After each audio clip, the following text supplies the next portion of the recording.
આજે આપણે પ્રસંગોમાં રસોઈયા મહારાજ બનાવે તેવી ખાટી મીઠી ગુજરાતી દાળ બનાવીને તૈયાર કરીશું. તેના માટે 1 વાટકી ભરી અને તુવેરી દાળ લીધી છે.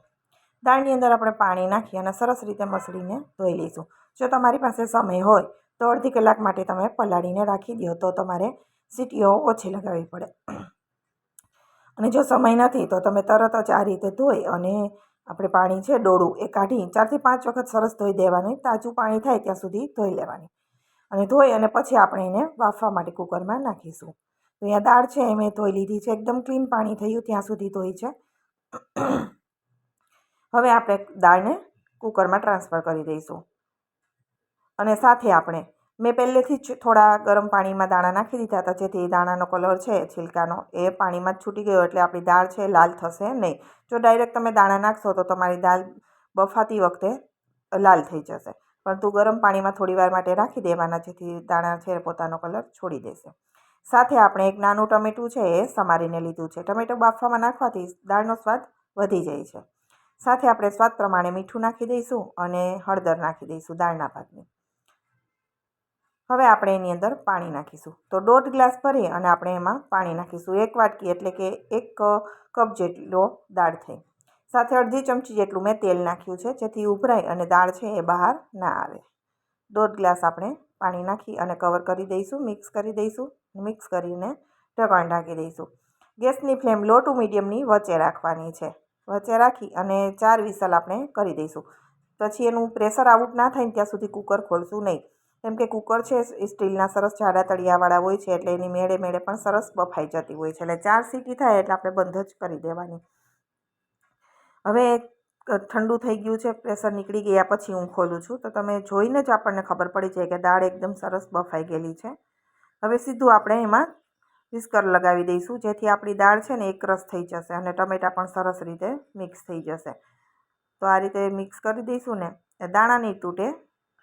આ રીતે કરવાથી બ્લેન્ડર નથી મારવાનું. બ્લેન્ડર જો તમે મારો તો દાણા તૂટી જશે. ચમચો અથવા તો આ રીતે વિસ્કર હોય તો એનાથી જ કરી દેવાનું, જેથી દાણા ના તૂટે. હવે એની અંદર મેં 1 ગ્લાસ ભરીને પાણી નાખ્યું છે, કેમ કે દાળ એકદમ ઘાટી છે, એટલે હજી આપણે પાણીની જરૂર પડશે, પણ તો આપણે વઘાર આગળ કરીશું.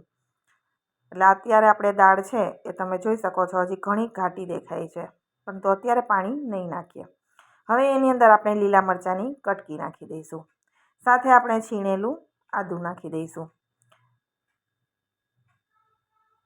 અને સ્વાદ પ્રમાણે આપણે ગળપ પણ તમને જેટલું પસંદ હોય, આપણે ગુજરાતી દાળ છે થોડી વધારે ગળી હોય છે ખાટી મીઠી, એટલે એ પ્રમાણે ગોળ નાખવાનો અને 1 લીંબુનો રસ મેં નાખ્યો છે. ગોળ પણ અને મીઠું લીંબુ છે એ તમે ચાખીને પણ ચેક કરી શકો. ત્યાર પછી તમે વધારે ઓછું હોય ઘટતું હોય તો નાખી શકાય. અત્યારે આપણે મિક્સ કરી દઈશું અને હવે આપણે દાળનો વઘાર કરીશું.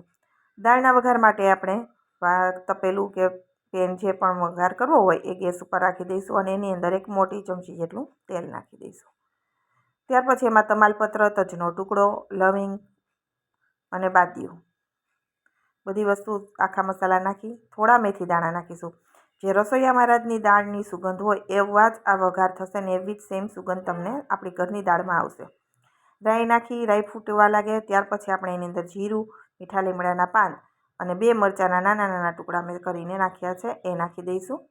સાથે આપણે ચપટી ગરમ મસાલો અને અડધી ચમચી લાલ મરચું નાખી અને દાળ નાખી વઘાર કરી દઈશું. ઢાંકી દઈશું, જેથી દાળ છે વઘાર ઉડે નહીં, ઉડે તો બધે ચોંટી જાય. એટલે આ રીતે ઢાંકણ કરી દઈશું. ઢાંકીને સુગંધ પણ સરસ એવી વઘારની અંદર જ દાળમાં બેસી જશે. હવે કુકરમાં જે દાળ છે ને એની અંદર 1 ગ્લાસ પાણી ભરી અને બધી દાળ આપણે લઈ લઈશું એમાંથી, એટલે કુકર પણ સરસ ચોખ્ખું થઈ જશે અને સાથે આપણે દાળ જેટલી છે બધી જ આવી જશે, વેસ્ટ કાંઈ નહીં જાય. એટલે આપણે જરૂર પડે ને ઘાટી લાગે એ પ્રમાણે હજી હું થોડો અડધો ગ્લાસ પાણી એડ કરી દઉં છું, જેથી દાળ આપણી કૂક થતી વખતે એકદમ પરફેક્ટ રહે. તો અહીંયા તમે જોઈ શકો છો, તમે પાતળી દાળ ખાતા હોય તો તમારે એ પ્રમાણે દાળ લેવાની, પણ અમારા ઘરમાં થોડી ઘાટી ખવાય છે એટલે મેં એ પ્રમાણે દાળ વધારે લીધી છે.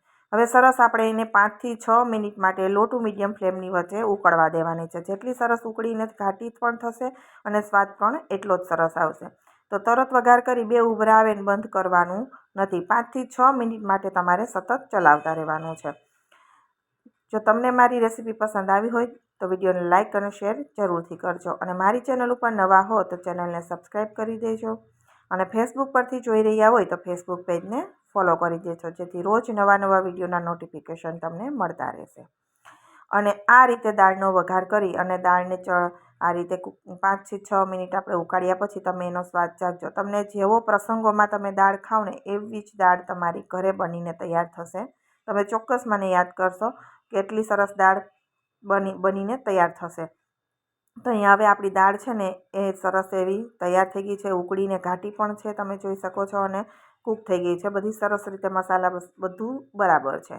તો હવે છેલ્લે આપણે લીલા ધાણા નાખી અને ગેસની ફ્લેમ બંધ કરી દેવાની છે. લીલા ધાણા નાખી ઉકાળવાની નથી, નહીંતર ધાણા છે એ કાળા પડી જશે. એટલે ધાણા નાખ્યા પછી દાળને ઉકાળવાની નહીં, છેલ્લે ધાણા નાખવાના.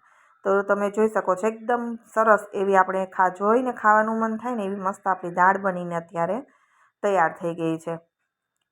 તો તમે આ રીતે તમારા ઘરમાં પણ જો દાળ બનાવશો તો તમારા ક્યારેય એવું નહીં લાગે કે તમે ઘરે બનાવી છે. વરાની દાળ હોય ને એવી સુગંધ સ્વાદ સાથે બનીને તૈયાર થશે. ફરી મળીશું નવા વિડીયો સાથે. આવજો, બાય બાય.